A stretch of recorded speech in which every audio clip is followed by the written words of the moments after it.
Should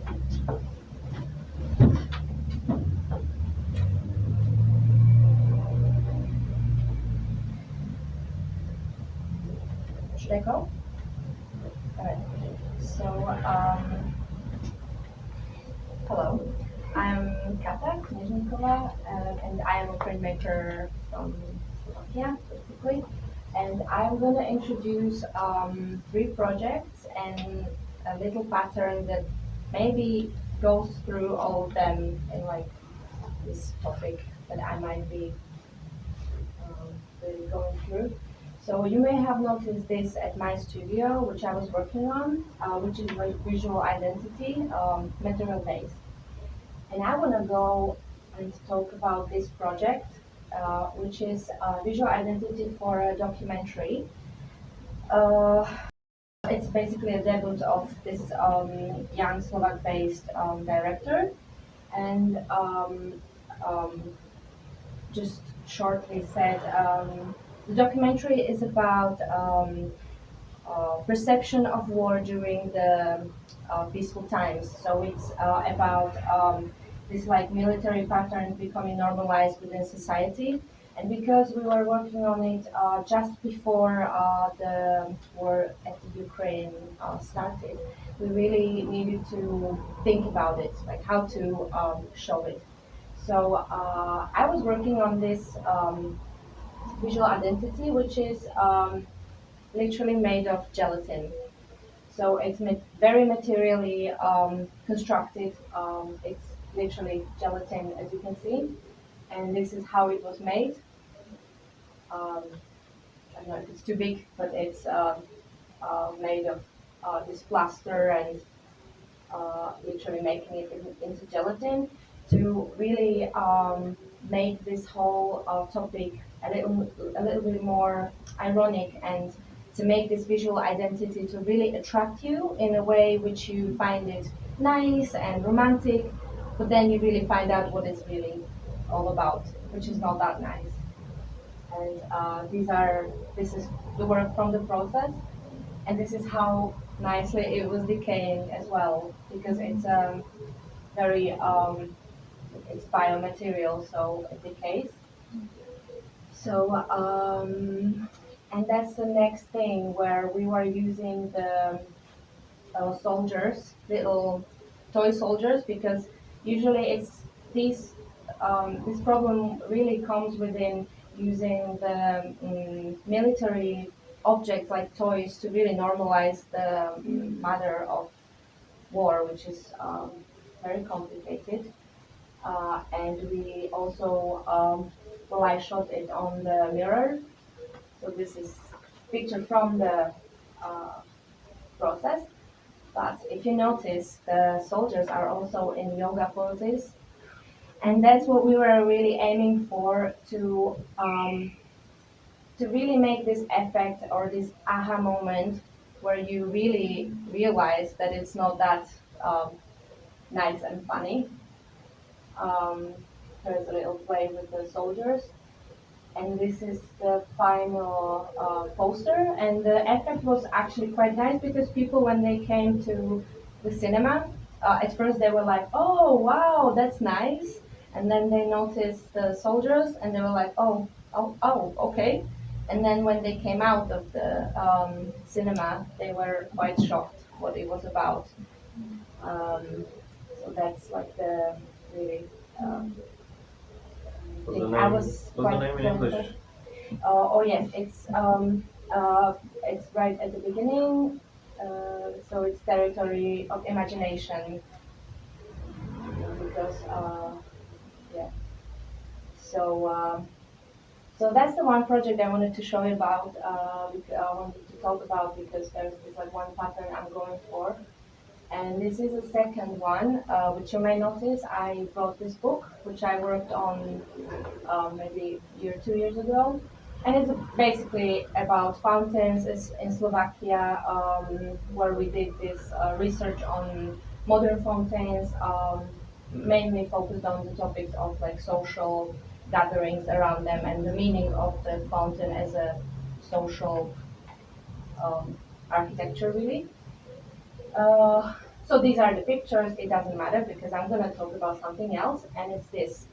When I was working on this project, we really focused on really heterotopy by Michel Foucault, where he talked about these like other places or these almost chaotic aesthetics, which is really mesmerizing by its really chaos. So that's what we were like aiming towards. But then I also noticed mm, this try for um, how to explain? Sorry, this almost like cleanness, and these like blue tiles which were representing this try for purity, to purifying the water which we don't find pure enough, I guess, or it doesn't stay pure enough, I guess. And I started to be quite interested in this pattern again, and so I started. The colors are a bit different, but it's meant to be with more blue, so they were like really blue. Um, so I started to document it and print it and um, visualize it. And I don't know if you notice the similarity in this, but I sort of find it quite funny because I do really this purifying need, or this need of purification or sterilization. I find it very um, like it does mesmerize me, or it does almost provoke me really. So because it does provoke me because I don't really think that we are always happy by the water. I'm also a swimming pool lifeguard, as I mentioned before, and I don't really think we are always happy by the water. And I don't like the idea of us really romanticizing and sterilizing the uh, surrounding of water, I guess. So I was at this artist in residence in the November, and I did this really hard work of putting the tiles on the paper and really printing them out as this like reenactment of the hard work doing, and really ironically redoing the process of putting the tiles on and making it all like sterilized and pure and blah blah blah. And then I started destroying it by the green prints all over it, just to really, I don't know, I guess at first it was just for fun, but then it really became sort of projects where at the beginning, I created the pictures of fountains, but at the end, I really destroyed them almost by the green moss and the real nature of the fountains, really what we are trying to purify and clean. So these were the pictures. This is the before and this is the after. So they are really just pictures, and I never really showed them to anybody yet. So I found it like just interesting, maybe sort of pattern that I'm going for. And the third project is really my really ongoing thing, which I do for my lifetime, and that's really documenting life and documenting stories. And it's really almost archive of situations and things where I'm often working with fonts again. That's why I really became a little of a graphic designer, like you seen at the beginning, where I'm working with the material. And again, it's this irony in it where it's like pink, sort of saying, which we tend to say on nice things, but the surrounding is not that nice. It's just everyday thing.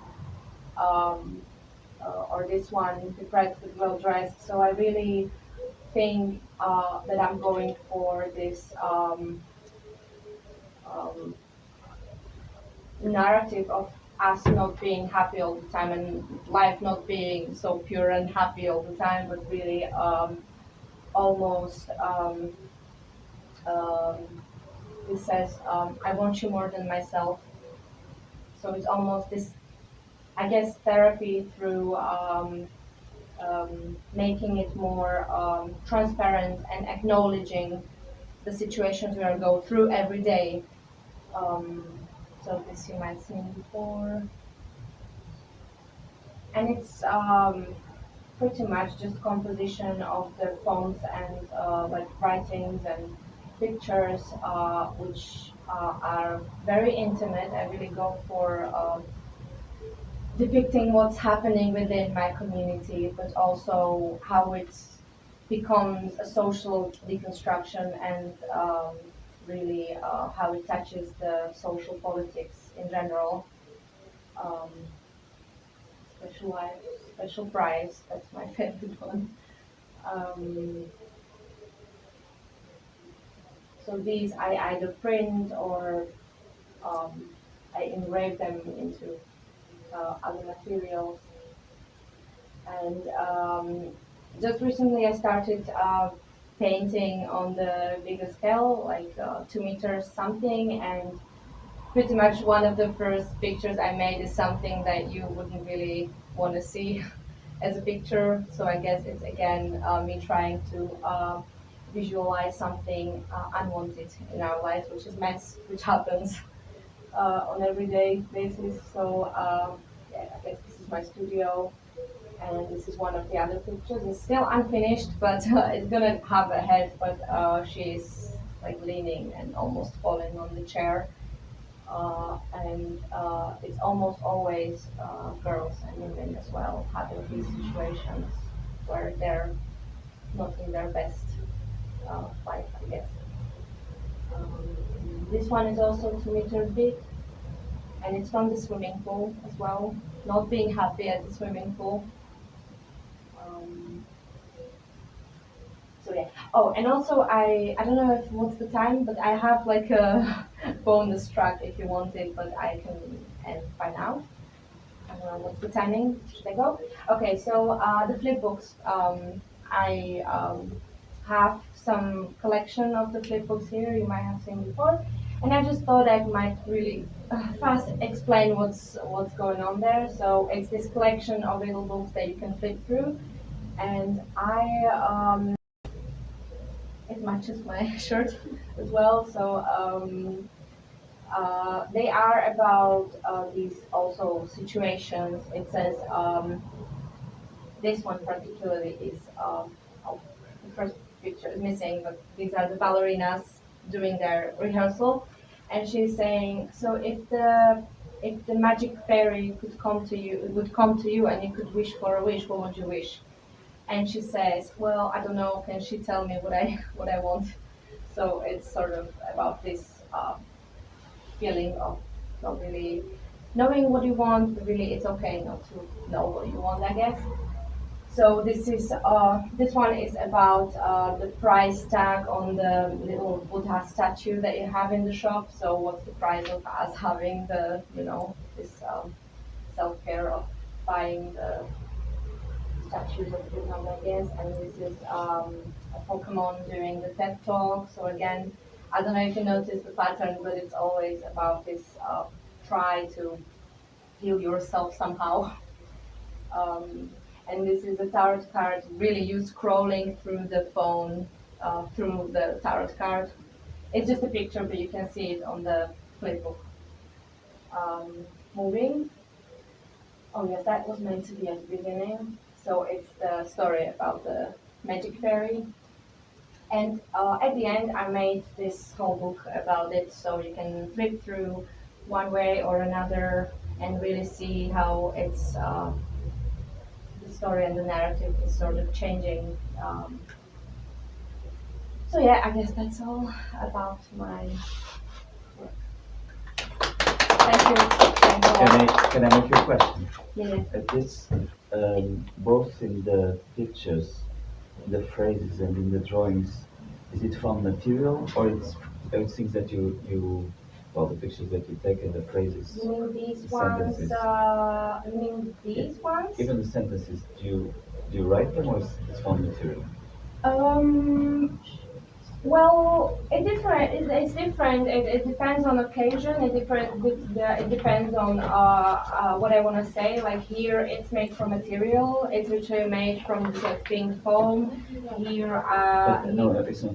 sorry, I Do you, don't do you understand. write them that yourself or is things that you see Oh, written? yeah, it's definitely what's going on around me. These are real conversations. These are always things that happened around me. That's why I always call it sort of archive because it's literally a document of things happening around me. So yes, this was literally my friend who said it. So mm, yeah, I hope I answered the question. Yes, they are always um, true stories. If I understood right, your work is very much about almost like a multiplicity of narratives. You talked about um, the idea of the war presented as something funny and cute, which is not. Could you develop a little bit more on that? On this idea of sometimes even frictional narratives. Yeah, yeah, There's more than one. yeah, yeah, yeah. Sometimes there's more. Yeah, it's all about paradoxes and really them showing the mimicry in like what we're maybe doing or what we don't realize. And then I'm trying to make them transparent for us to maybe, reflect on them. So yes, I think, yes, I think that's what you meant. And do you see I mean, all the people you use or all the pictures as an extension of yourself, or is it a comment on the world? I think. I think, well, I am definitely part of the community and part of the what's going on. So it's definitely my own feelings as well. It's often, I guess, maybe almost. I don't want to say therapy, but it's really um, getting to know this world through uh, depicting what I see. So I capture it and then I see it. So and then I see things about myself and things about like how society is affecting me or what's going on. Also in like the whole social politics really. I see it in the quantity and the multiplying, as you said, of the archive. I really see what's going on within my life and my community and the world. I'm getting to know world through really doing this, if that makes sense. But just one. Sorry to on the continuation of this. Are also the paintings portraits of yourself, or you don't see them as such?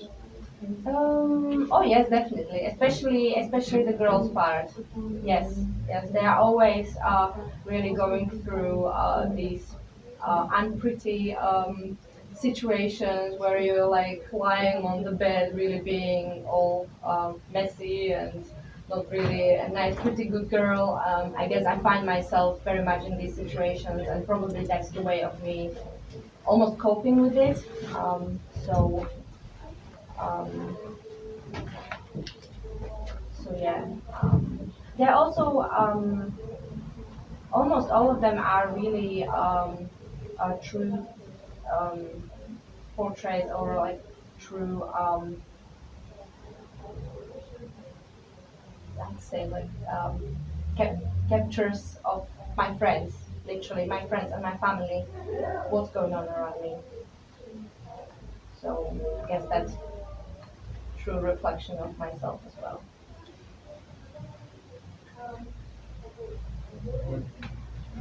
I have a short question. We were upstairs and we watched your studio, and I like that you give space to the letter itself when you are painting, for example, or printing with just one or two simple sentences on a paper. I enjoy it very much because it gives the importance to the written.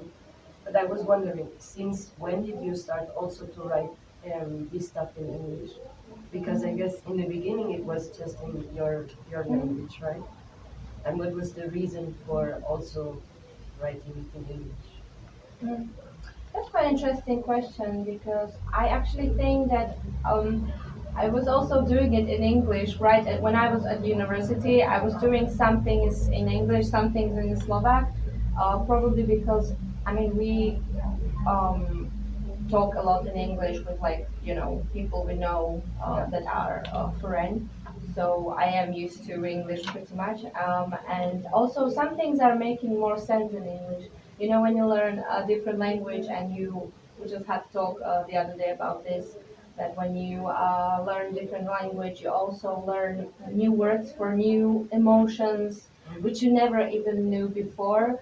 So I guess me using English is always also maybe really using better words for describing something. So and also sometimes it seems more um, provocative to use because I'm also I think pointing out social problems as well or like patterns we do in like within our society which maybe we are taught or which are maybe even directly connected to like um, capitalist patterns and things we are really like taught. And for Slovaks or in Slovakia, it might sound more almost Western to really read these like captions, which are motivational, but then they really make you uh, only put much like more effort on yourself or more pressure on yourself, which also I talk about as well, putting this pressure on yourself and this cult of self-confidence and so For me, it also has a little the act of privacy and publicity because if it's written in Slovak and you are, for example, in Portugal and you give no translation to this, then the letters become just a painting, let's say, because we cannot understand. But in the moment you choose English, in my point of view, it's like an opening to a public also because somehow we consider English is the language, at least in Europe, we speak with each other. So for me, this is also, when you say it's about capitalism or describing the environment, I guess it's a good step to do it in English to open the point of view also for everybody else that cannot read it. I like it. that's also a good point, I guess. I always think about that if I make these things more descriptive by putting the words to them, because sometimes I will literally just describe the situation and then the picture becomes just illustration, which I am really trying not to do, but it sometimes happens. So yeah, I guess it's when I don't put words right into the picture, I guess it's even more ambiguous and more open to other like readings. So yeah, I'm really not that sure about my methods, to be honest. I still am really finding the good ways to like how to do it. Yes, I think often I redo things and put the like writing away, or like I even repaint things like 3 times because I find it less. Yeah, I don't know. Yes, it's quite a good. Yes, I don't know if I said it right or No, I got it. I got it.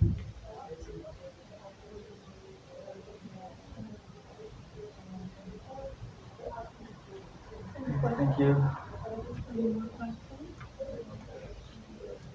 no. Thank you so much. Thank you. It was a pleasure. Thank you.